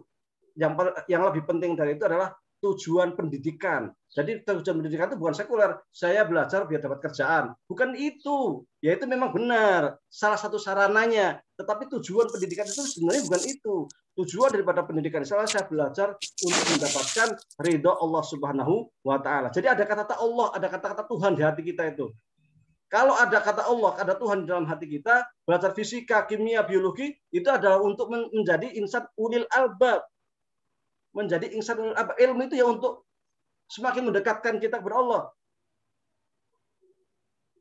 Maka di dalam Al-Quran dikatakan namanya sallallahu min ibadil al-ulama, bahwa yang takut kepada Allah itu ya ulama, adalah seorang saintis, seorang ilmuwan, itu mereka yang akan takut kepada Allah. Innama yasallaha min ibadi al-ulama'u. Para ulama. Nah, ini memang tidak harus sekarang, karena sekarang sudah terlanjur dunia Islam itu terjadi permisahan antara ilmu agama dengan terjadi permisahan antara ilmu agama dengan ilmu sains. Akhirnya yang muncul di sekolahan tawuran, pergaulan bebas, seorang murid nggak menghormati guru, gurunya dibully, antar siswa terjadi kacau lah, ekstasi masuk sekolahan, mabuk-mabukan masuk sekolahan, karena pendidikannya udah sekuler. Ngajar matematik ya matematik titik, ngajar biologi titik, tidak ada nilai yang ditanamkan kepada siswa. Anda belajar matematik, mudah-mudahan Anda menjadi seorang ini dan dengan ini Anda semakin bertakwa, semakin mendekatkan diri kepada Allah. Anda belajar biologi supaya ini supaya Anda lebih dekat kepada Allah. Itu nggak ada. Biologi ajarin pulang, matematik ajarin pulang, nilainya itu nggak ada. Jadi ilmu sekedar untuk ilmu. Inilah ciri khas sekularisasi itu. ilmu sekedar untuk ilmu. Sehingga ketika dia itu menjadi ilmuwan, ciptakanlah bom nuklir, hancurkan itu Jepang. Ciptakanlah bom kimia, hancurkan itu Irak, hancurkan itu Afghanistan. Membunuh ribuan orang, itu tidak ada rasa berdosa sama sekali. Karena ilmu sekedar untuk ilmu saja, dia sudah nggak ingat akhirat. Hilang akhiratnya dari diri dia. Itu akibat sekularisasi itu. Sekularisasi pendidikan. Jadi sekularisasi pendidikan itu sebenarnya implikasinya luar biasa. Karena manusia itu sudah kehilangan rohnya, kehilangan nilainya, kehilangan rasa kemanusiaannya. Pada akhirnya manusia itu lebih rendah dibanding dengan binatang. Binatang itu nggak mungkin membunuh sekali, membunuh kok sampai sekian binatang. Paling 1-2 binatang. Manusia sekali bom hancur Irak. Irak diembargo berapa tahun? Bayi-bayi kecil, wanita-wanita, nenek-nenek yang meninggal jutaan. Dan itu disaksikan oleh dunia internasional. Dan direstui oleh PBB. Dan semua hanya bisa nengok, bisa nonton. Inilah akibat sekularisasi pendidikan itu. Ketika pinter akhirnya hilang, Tuhan itu sudah hilang sama sekali. Perasaan murokobah, pengawasan terhadap ilmu itu hilang sama sekali. Maka ilmu dalam Islam itu enggak kayak gitu. Kita itu belajar ada nilai keislaman supaya belajar itu semakin bertakwa. Nah, ini juga sudah diupayakan juga oleh Muhammadiyah. Alhamdulillah sudah mulai banyak bangkitan ya kan. Mudah-mudahan ada tren sains dan sebagainya lebih ya kan. Mudah-mudahan ini menjadi cikal bakal yang baik. Wallahu a'lam. Baik, terima kasih Pak Ustadz. Mudah-mudahan bisa menjawab dari pertanyaan dari Ayesa. Selanjutnya pertanyaan dari Pacan. Assalamualaikum Ustadz. Jika seseorang telah dikaruniai akal dan ilmu, ia bermaksiat kemudian bertaubat, apakah tetap akan mendapat hukuman nanti di akhirat? Selama seseorang sudah bertobat, tobat nasuha, maka semua perbuatan masa lalu itu terampuni. Jadi kalau selama orang itu bertobat, itu seakan-akan dia membuka lembaran baru. Wallahu a'lam. Baik, terima kasih. Selanjutnya masih pertanyaan dari Ayesa.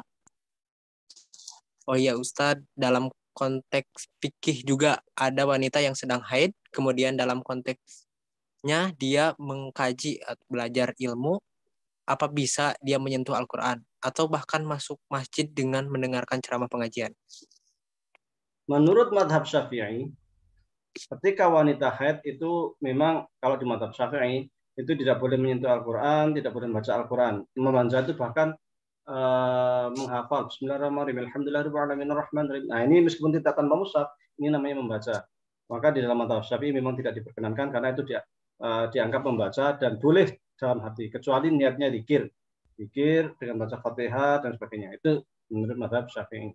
Sementara menurut para ulama kontemporer, ulama zaman sekarang itu seperti At-Tasyakor, kemudian Ali Jum'ah dan sebagainya, ulama-ulama Azhar lah, itu mengatakan seketika kita itu dalam kondisi menuntut ilmu atau di dalam kondisi kita itu mengulang hafalan Al-Quran, karena kalau tidak mengulang, katakanlah haid selama 10 hari, nanti ada yang lupa kan bacaannya dan lain sebagainya, maka itu dibolehkan. Termasuk lewat ke masjid.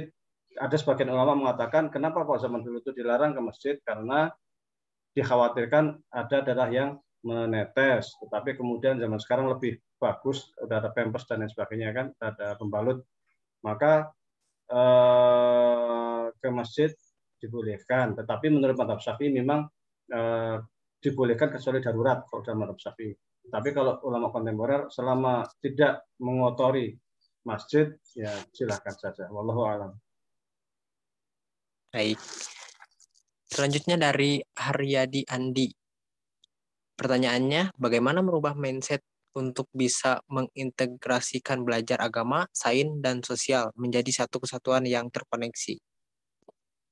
Satu kesatuan itu bukan berarti kita harus menguasai semua ya. Satu kesatuan itu dalam artian bukan berarti kita itu kayak Ibnu Sina yang menguasai ini itu tidak bisa. Karena ilmu pengetahuan zaman sekarang itu sudah sangat luas. Maka kita sangat menghormati spesialisasi ilmu pengetahuan. Kita hanya belajar, makanya saya belajar, ya katakanlah belajar usul fikih, filsafat bas, atau belajar usul fikih bas, usul fikih saja maksudnya. Kemudian Anda belajar matematik saja, yang ini belajar sosiologi saja, ini nggak ada masalah. Yang penting mindset kita, pandangan kita itu bahwasanya ilmu-ilmu ini sungguhnya memang saling terkait, saling berhubungan, dan ilmu-ilmu itu bukan ilmu dunia. Ini yang terpenting. Tetapi ia sungguhnya adalah ilmu akhirat. Makanya saya sering mikir gitu gini. Apa namanya? Sederhana. Yang membuat Indomie ini, sekiranya seorang muslim itu pasti pahalanya banyak sekali. Karena anak kos yang kelaparan mendadak lapar beli Indomie, makan Indomie ya kan. Orang-orang kepepet, baru pulang capek-capek nggak ada makanan, beli Indomie. Itu sangat menolong sekali itu kan. Nah, itu kan buat Indomie itu kan nggak ada hubungannya dengan sholat dan puasa ya kan. Tapi itu pahalanya luar biasa ya, menolong banyak orang gitu yang buat itu. Kalau andai kata yang menciptakan lampu, yang menciptakan laptop itu kok seorang muslim itu pahalanya luar biasa itu. Itu yang namanya ilmun yuntafa bihi, itu yaitu ilmu yang bermanfaat, yaitu yang masih bisa digunakan, masih bisa dimanfaatkan, itu namanya ilmu yuntafa bihi. Jadi ilmu yuntafa bihi itu bukan sekadar ilmu agama, bukan. Ilmu apapun. Itu yang buat mobil, yang membuat pesawat itu. Kalau itu seorang muslim itu pahalanya luar biasa itu. Karena kita masih bisa memanfaatkan dari jasa mereka yang sangat luar biasa. Nah, ini maksudnya ya. Jadi tidak, yang harus kita garis bawahi adalah semua ilmu sesungguhnya adalah ilmu akhirat, tidak ada pemisahan ini ilmu dunia dan juga ilmu akhirat. Terintegrasi itu tetap, karena terintegrasi itulah maka ketika kita atau di Al-Azhar atau makan juga di Masjid Tarsih, ketika rapat terkait dengan persoalan fikih, tetapi itu bukan di bidang fikih, bukan di bidang keagamaan, maka akan mengundang orang-orang yang spesialis, katakanlah tentang bayi tabung. Yang tahu bayi tabung ya para dokter, maka diundanglah para dokter itu. Ini menurut bayi itu prosesnya bagaimana sih? Ini bagaimana? Ini bagaimana? Setelah kita punya gambaran, oh Pak kayak gini, baru kita bisa memutuskan para fuqaha itu. Makanya dalam usul fikih sering dikatakan al-hukmu ala syai'in juz'un min tasawwurihi. Ketika kita akan menghukumi sesuatu, membuat sebuah keputusan hukum, itu bergantung sejauh mana kita paham tentang permasalahan itu. Ketika kita nggak paham, kemungkinan besar kita akan buat keputusan yang salah. Tapi ketika kita paham benar dalam sebuah permasalahan, maka kemungkinan besar kita akan mampu membuat sebuah keputusan yang benar. Nah, karena ilmu ini terintegrasi, maka ketika para fuqaha, para ulama ingin memutuskan sesuatu yang itu bukan bidangnya, yang itu bukan kimia, ya kita ambil pakar kimia. Yang itu fisika, ya kita panggil. Sehingga para fuqaha dengerin aja. Dia dengerin sampai paham, setelah paham, tahu benar, baru dia membuat keputusan. Tapi tidak menjadi kewajiban seorang fakih, seorang ahli fikih untuk memperdalam biologi, untuk memperdalam fisika, untuk kimia, enggak wajib. Karena ilmu sangat luas. Ilmu sangat luas dan kita sangat menghormati spesialisasi ilmu pengetahuan. Di Al-Azhar itu saya punya guru Syekh Hasan Syafi'i, profesor pakar ilmu kalam. Sesungguhnya beliau itu juga seorang fikihnya luar biasa, tetapi ketika ditanya persoalan fikih selalu mengatakan ini sudah ada orang lain yang lebih spesialis, yang lebih pakar di bidangnya. Saya hanya mengajarkan ilmu kalam. Padahal sebenarnya beliau tahu juga, tapi karena menghormati spesialisasi ilmu, beliau mengatakan ini bukan bidang saya. Maka kalau di Mesir itu, kalau ada orang yang bukan spesialisasi ilmu tertentu kok menulis tentang itu, kadang akan, itu kan bukan bidangnya, ngapain dia ngomong tentang itu? Contoh nih, Jamal Al-Banna ngomong tentang eksistensi perempuan di ruang publik menurut Islam, ngomong tentang hukum Islam, tentang fikih. Padahal dia itu seorang insinyur. Ya sama orang ulama-ulama sini, ya dia itu bukan bidangnya. Ngapain dia ngomong tentang fikih? Dia itu insinyur bangunan. Tapi anehnya, Jamal Al-Banna ini meskipun insinyur bangunan, di Indonesia itu dijadikan rujukan dari orang-orang sekuler. Aneh kan? Di Indonesia dirujukan dari orang sekuler. Padahal kalau di Mesir itu istilahnya dia itu bukan pakarnya lah. Ngomong insinyur bangunan kok ngomong tentang fikih, yang nggak pas. Nah, digituin kalau di Mesir. Makanya kenapa nggak pas? Akhirnya ya pendapatnya ya liberal, nggak karu-karuan. Contoh Nawal Sa'dawi yang feminisme itu, yang sudah meninggal beberapa waktu lalu, yang ngomong tentang tahrir mar'ah, pembebasan wanita, semacam-macam lah. Ya dia kan bukan fakih, bukan pakar di bidang fikih, ngapain ngomong tentang fikih? Nggak pas lah. Nah, jadi di sini kita menghormati spesialisasi ilmu pengetahuan. Wallahu a'lam. Baik, terima kasih Ustaz atas jawabannya. Tadi Pak, dari jamaah ada yang mengangkat tangan, barangkali bisa langsung menyampaikan pertanyaannya.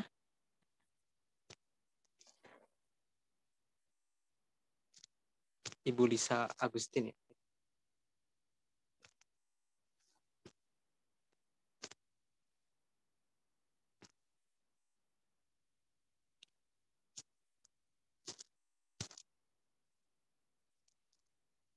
Baik, mungkin langsung di pertanyaan yang ada di kolom chat dari Mas Rahmat Hidayat. Izin bertanya Ustadz, jika kita lagi sholat tapi belum terlalu tahu bacaan dalam sholat itu, dan sementara umur sudah wajib melaksanakan sholat, bagaimana hukum dan bagaimana pandangannya, Pak Ustadz? Pertama, dia sholat tetap punya kewajiban sholat dengan bacaan yang dia hafal saja.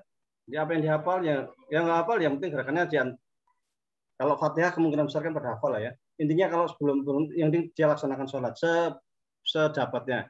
Yang kedua, sambil dia belajar sholat. Insya Allah ketika dia sholat ala kadarnya pun, karena dia baru bisa, ya nggak ada masalah gitu. Karena dia baru tahu, ya nggak ada masalah. Tapi sambil dia belajar sholat. Itu yang pertama. Yang kedua, menurut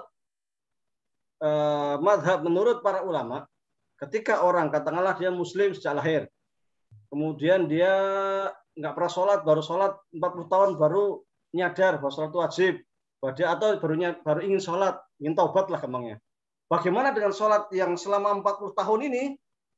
Menurut para ulama, dia tetap punya kewajiban untuk mengqadha sholat selama 40 tahun yang ditinggalkan. Hitung untuk kisaran kalau umpamanya sehari itu 5 kali, kalikan 1 tahun itu 360 hari, kalikan 40 tahun. Nah, kalikan 40, berarti jumlah sekian. Kan gitu. Nah, di situ dia wajib mengodok. Hanya para ulama mengatakan, kalau sekiranya itu berat, maka kodoknya boleh dicicil. Katakanlah sehari berapa, besok berapa, besoknya berapa, dicicil. Tetapi para ulama mengatakan, sesuatu yang lalu bukan berarti gugur, tetapi dia tetap punya kewajiban untuk mengkodok sholat tersebut.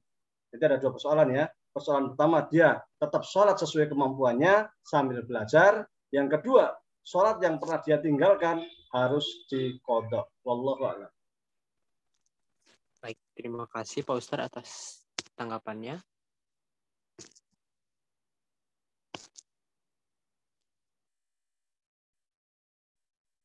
Baik, masih ada pertanyaan perihal integrasi ilmu. Ada yang mengatakan Al-Quran hanya sekedar mengkonfirmasi gejala sains atau sains membuktikan informasi dalam Al-Quran. Hingga pada satu titik, gejala ini hanya sekedar cocokologi ilmu. Sesungguhnya dalam memahami integrasi agama dan sains itu seperti apa sih Ustadz?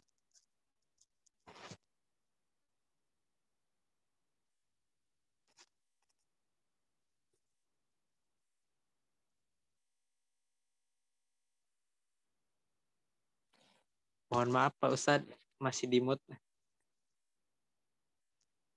Mohon maaf. Yang harus kita garis bawahi, bahwasanya Al-Quran itu kitab hidayah. Hudal linnasi wa bayyinati minal huda wal furqan. Bahwasanya Al-Quran itu kitab hidayah, bukan kitab sains, bukan kitab teknologi. Ini harus kita garis bawahi. Di sini Al-Quran hanya memberikan semacam rangsangan, perintah kita untuk mengamati alam raya, untuk mengamati bintang-bintang, meskipun banyak fenomena-fenomena yang sesungguhnya di Al-Quran hanya memberikan rangsangan kecil, tapi ilmu pengetahuan yang suruh membuktikan. Seperti ini, was-sama'i wat-thariq, was-sama'i, dan demi langit, wat-thariq, dan yang mengetuk. Kalau zaman Nabi memahaminya mungkin lain, mengetuk itu apa? Langit diketuk ya kan? Maksudnya mengetuk mungkin malaikat, mungkin apa macam-macam. Tetapi sains modern membuktikan bahwasanya di angkasa itu ada gelombang gelombang magnetik yang apa yang ketika didengarkan itu suaranya kayak orang mau tuh itu gelombang-gelombang yang ada di alam raya. Namanya wasama'i wattariq. Wa ma adraka ma tariq, apa sih tariq itu? Toroknya Triputa timang tuh tariq. Makanya mitrokoh itu apa? Palu. An-najmu tsaqib itu bintang yang sinar terang. Nah, itu mereka tuh mempunyai pancaran gelombang yang kalau didengarkan itu seperti ketukan tuk tuk tuk tuk tuk. Nah, Al-Qur'an cuma nggak memberikan detail-detail itu kata ini nggak cuma ini aja seperti apa namanya seperti sekedar untuk rangsangan aja. Waktu duha. Ada apa waktu duha? Nah, itu kan perlu diteliti. Al-Qur'an cuma bilang waktu duha aja. Wasyamsi wadduhaha wasyamsi. Cuma bilang wasyamsi aja, tapi apa di balik syams itu? Itu tugas ilmu pengetahuan, bukan tugas Al-Qur'an itu. Dan memang kadang terjadi cocokologi itu cocokologi apa istilahnya? Mencocok-cocokkan Al-Qur'an ya. Itu memang sering terjadi. Ya, ini sesungguhnya perdebatan itu sudah lama antara Imam Ghazali dengan Imam Syatibi juga sebenarnya sudah ada perdebatan terkait bolehkah kita melakukan tafsir ilmi terhadap Al-Quran, karena khawatirnya ketika kita menafsirkan Al-Quran dengan ilmu modern, karena yang namanya ilmu kan selalu berkembang. Ketika berkembang ternyata teori yang lampau itu gugur, padahal kita sudah mengatakan teorinya itu cocok dengan Al-Quran. Nanti dikatakan berarti Al-Qurannya salah dong, karena nggak sesuai dengan ilmu pengetahuan. Nggak bisa. Maka kita tetap harus berkeyakinan Al-Quran itu kitab hidayah, bahwa apa yang disampaikan oleh Al-Quran itu pasti benarnya, hanya ilmu pengetahuan itu selalu berkembang, dan tafsirnya itu boleh berubah-ubah. Kayak namanya ini, contoh tentang langit 7 langit. Tentang 7 langit itu, kalau saya sendiri terkait 7 langit itu ya kita pahami ya istilahnya itu langit pertama itu langit dunia, kemudian apalah ya. Tetapi orang sains kadang berusaha untuk mencocok-cocokkan. 7 langit itu kadang diartikan langit itu kan atas. Langit pertama itu awan. Langit kedua itu atmosfer. Langit ketiga itu bulan. Langit keempat itu. Ini terlalu memaksakan. Kenapa saya nggak terlalu memaksakan? Karena kalau di dalam hadis dikatakan Nabi Adam di langit sekian, Nabi Idris di langit sekian. Nah, nanti ada salah satu ada nabi yang di bulan, ada nabi yang di awan, ada yang nanti nabi yang di setelah tata surya. Ini nggak bisa juga lah. Ada lagi dosen yang di UGM itu mengatakan dimensi langit pertama itu yang dimensi awal, kemudian ada dimensi kedua, dimensi ketiga, dan lain sebagainya. Tapi terkesan makso banget gitu loh. Kalau saya juga ya sebenarnya sah-sah saja, silakan aja untuk berusaha menafsirkan Al-Quran sesuai dengan perkembangan teknologi atau ilmu-ilmuan, tapi ya jangan terlalu makso banget lah. Kalau udah cocokologi itu udah terlalu makso itu jadi gimana gitu. Jadi kesannya itu Al-Quran itu sekedar dicocok-cocokkan aja gitu. Meskipun memang anjuran Al-Quran untuk ilmu itu sangat luar biasa. Ayat tentang sholat, puasa, haji itu tidak seberapa dibandingkan ayat tentang alam raya. Ayat tentang alam raya itu bisa sampai 800-an ayat. Ayat tentang sholat itu nggak nyampe segitu. Ayat tentang hudud apalagi? Cuma 1 ayat, 2 ayat, sedikit. Jadi ayat-ayat tentang kewajiban agama itu dikit, tapi justru sebagian besar itu tentang sejarah. Quran itu ngomong sejarah itu sepertiga, Quran itu sejarah mungkin sepertiga. Makanya sejarah itu sangat penting karena itu masa lalu yang akan terjadi lagi di masa depan. Kita harus mengaca ke masa lalu untuk kita melangkah di masa depan. Kan seperti itu. Nah, sepertiga. Baru alam raya itu sampai 800 ayat sendiri itu. Kalau sholat puasa itu dikit, nggak sebanyak yang terkait dengan alam raya. Itu menunjukkan bahwasanya Al-Quran itu memang sangat memberikan rangsangan dorongan kita untuk belajar sains dan teknologi. Cuman jangan sampai kemudian saking semangatnya kemudian mencocok-cocokkan yang inilah, sehingga kesannya itu ketika nanti ilmu pengetahuan itu berkembang, kemudian teorinya itu hancur, maka seakan-akan Qurannya yang salah, itu kan enggak. Maka kalau seperti Tontowi Johari, kan dia seorang pakar tafsir ilmi juga, ataupun Zahrul Nanjar, dia cenderung begini, sesuatu yang teori yang sudah paten, yang artinya dalam artian kemungkinan untuk berubah itu kecil, berarti sudah dianggap oke lah. Seumpama bumi berputar pada porosnya, itu kan sudah maklum lah ya. Sudah ratusan tahun itu teorinya nggak gugur itu. Nah, ini boleh kemudian dijadikan sebagai yukawwirul laila wan nahar, berarti yukawwir, memutar, berarti bumi berputar gitu kan. Nah, ini boleh sesuatu yang memang atau tergravitasi terkait apa yang kemungkinan kecil ya kebenarannya itu sudah 90% lah, oke lah. Tetapi kalau yang masih dalam penelitian macam-macam, nah itu nanti dulu lah, jangan kemudian dicocok-cocokkan sehingga nanti ketika teorinya itu gugur, kesannya itu aduh kok Quran kok begini ya, ini kan nggak enak juga. Allahu a'lam. Baik, terima kasih Ustadz. Selanjutnya masih ada dua penanya. Yang pertama yaitu jika anak kecil yang belum balik melakukan dosa, apakah dosanya itu ditanggung oleh orang tua atau orang dewasa? Mohon tanggapannya, Ustaz.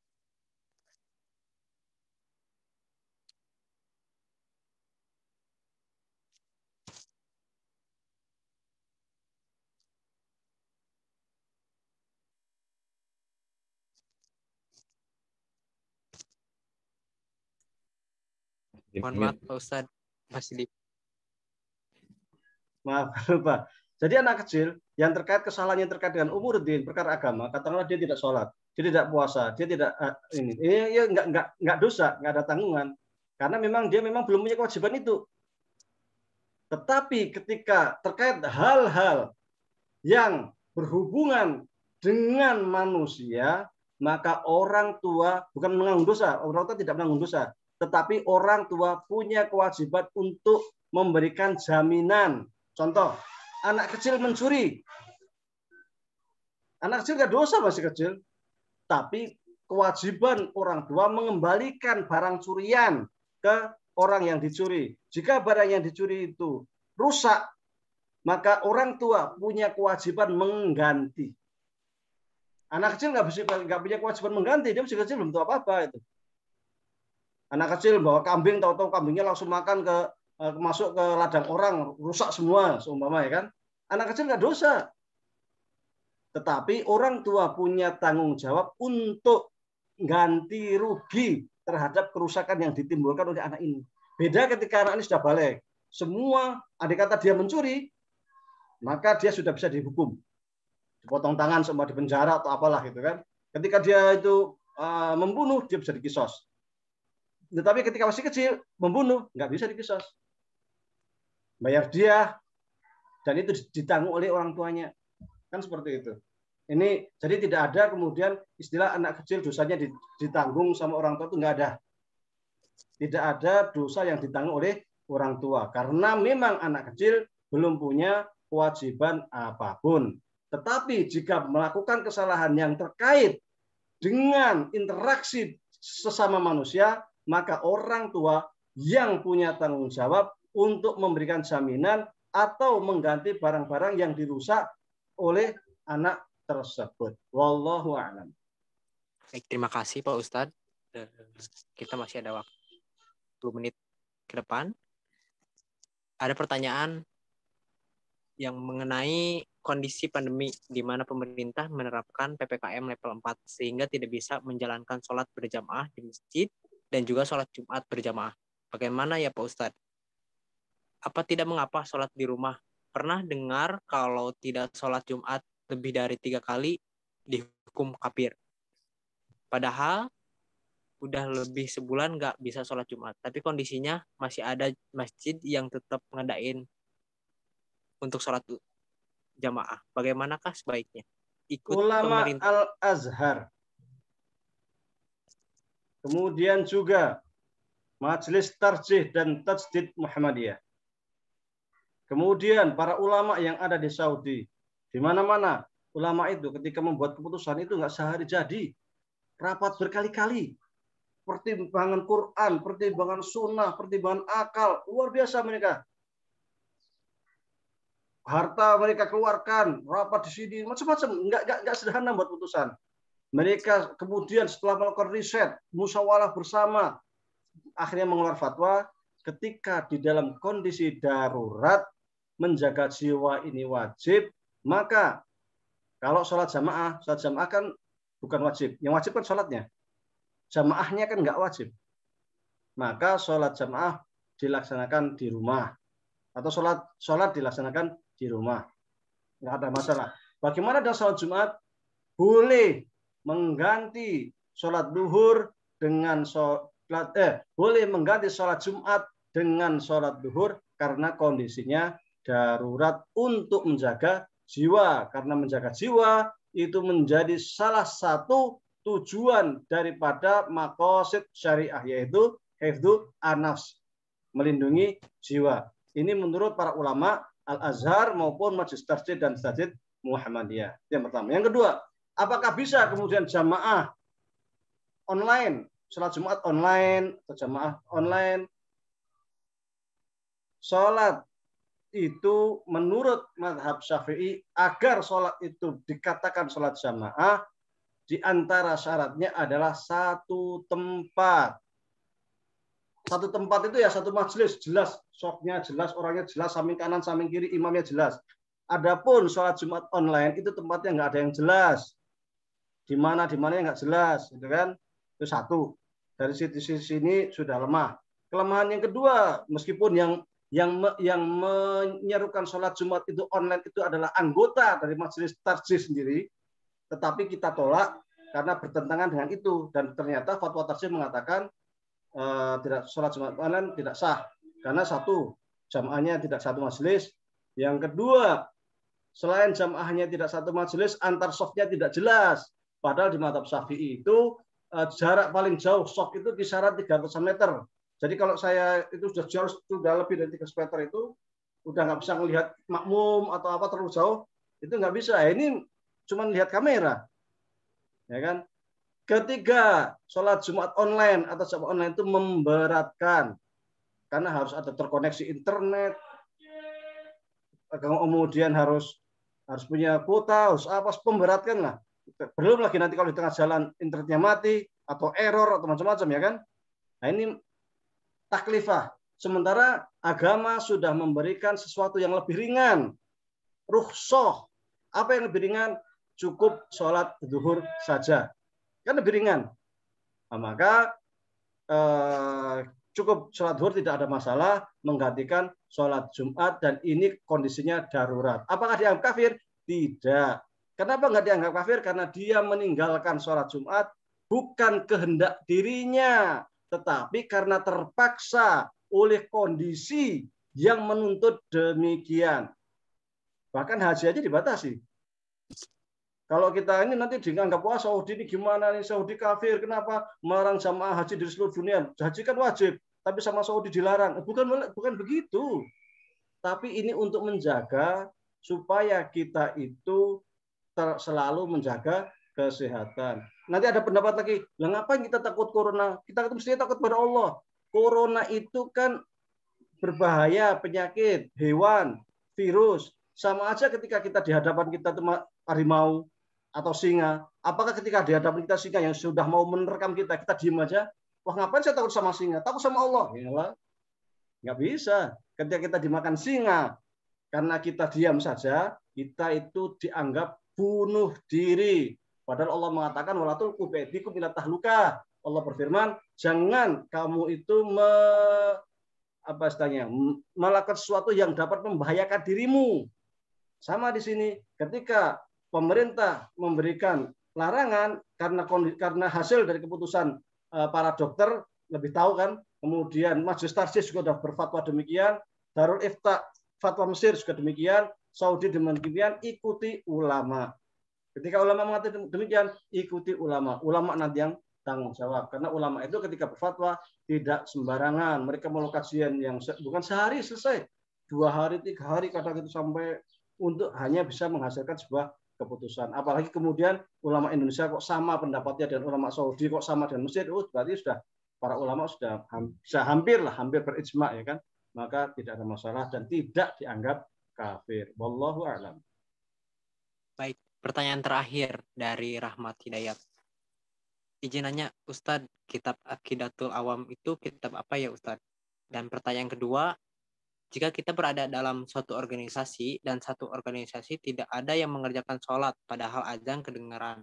Si senior ini cuma bercerita terus, kira-kira siapa yang nanggung dosanya Ustadz? Pertama, bahwa kitab Aqidatul Awam ini seperti halnya judulnya akidah. Judulnya akidah itu namanya kitab akidah, kitab tauhid. Awam itu maksudnya untuk orang awam. Aqidatul Awam. Jadi kitab akidah untuk orang awam. Kenapa disebut Aqidatul Awam? Karena memang buku ini sangat simpel tapi rinci detail banget. Cuman 57 bait syair, bait puisi, tetapi mencakup luar biasa. Aslinya ya, itu aslinya. Hanya ketika saya sampaikan karena melihat bahwasanya kebanyakan yang mendengarkan atau yang hadir di Zoom ini kebanyakan adalah para terpelajar, maka syarahnya, keterangannya sengaja saya agak nggak awam-awam amat gitu. Saya agak kemana-mana ke integrasi ilmu pengetahuan, ke apa macam-macam supaya lebih open lah, lebih terbuka gitu. Tapi aslinya kitab ini aslinya ditujukan untuk orang awam dan keterangannya aslinya ya untuk sederhana-sederhana saja, tidak terlalu rumit, tidak masuk ke filsafat. Tetapi kadang-kadang saya terangkan ke filsafat karena memang para hadirinnya adalah orangnya kebanyakan orang terpelajar supaya tidak terlalu tidak terlalu monoton atau tidak terlalu sederhana begitu yang pertama. Yang kedua terkait dengan organisasi untuk sholat. Jika selama masih katakanlah sholat jam 12 zuhur sampai jam 3 ya kan, jam 3 asar umpamanya. Ini namanya waktu sholat. Selama orang itu bisa melaksanakan sholat jam 1, jam 2, jam 3, jam setengah 3 ya, atau menjelang jam 3 masih itu berarti tidak masalah. Oke, itu yang pertama. Tetapi ketika dia sudah jam 3 kok baru sholat, berarti kan sudah keluar. Itu namanya qadha. Sholat awal waktu itu mustahab, tetapi bukan wajib. Ketika ada orang sholat jam 1, jam 2, itu berarti sholatnya sah, tetap sah. Dia baru berdosa ketika sholat duhur jam 4, karena itu sudah masuk asar. Tetapi dia tidak boleh meninggalkan, meskipun sudah lewat, tetap wajib melaksanakan sholat, tetapi qadha.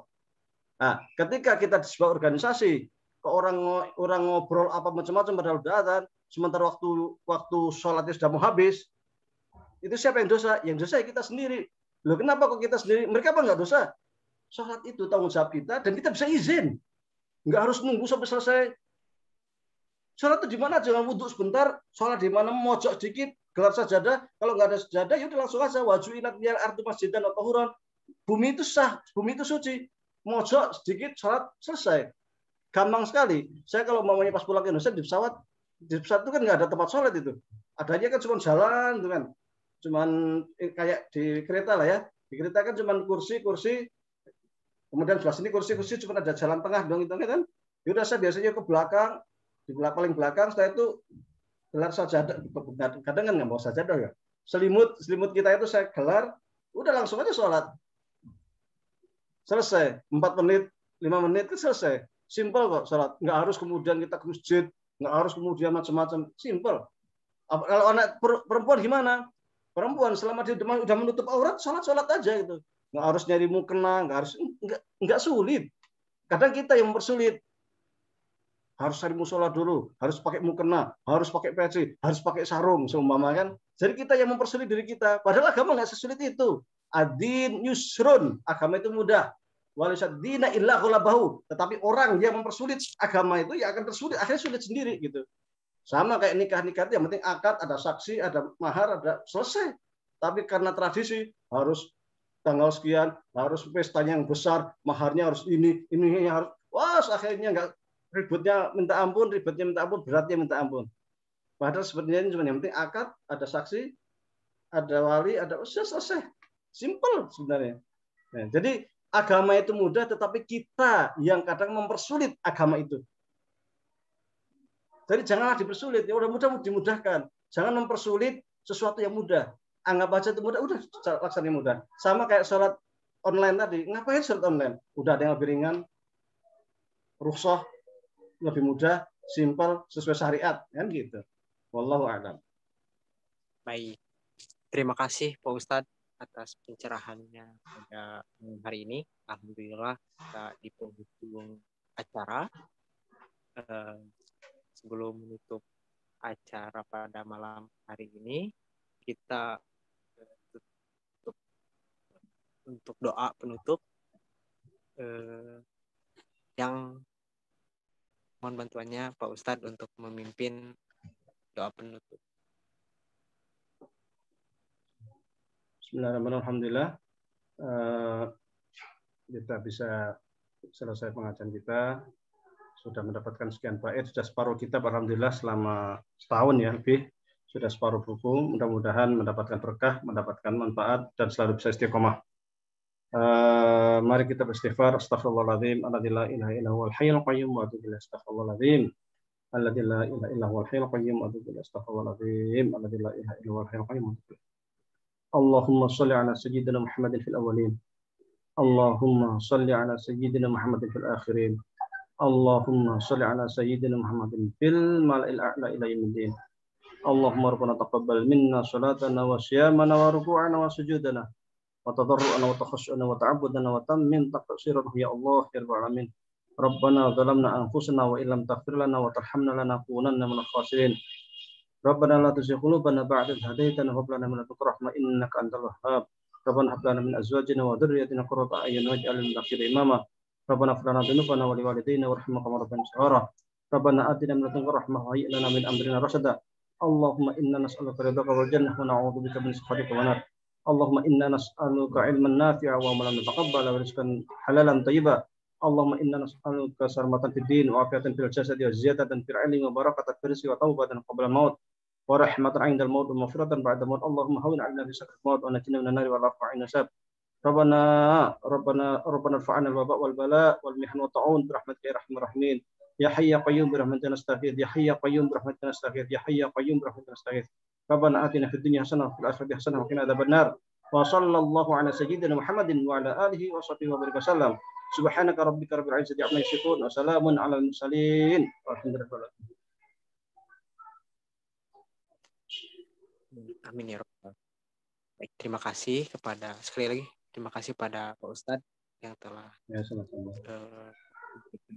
bincangkan pada malam hari ini. Dan tak lupa terima kasih juga kepada para jamaah sekalian yang selalu setia mengikuti kajian PCM.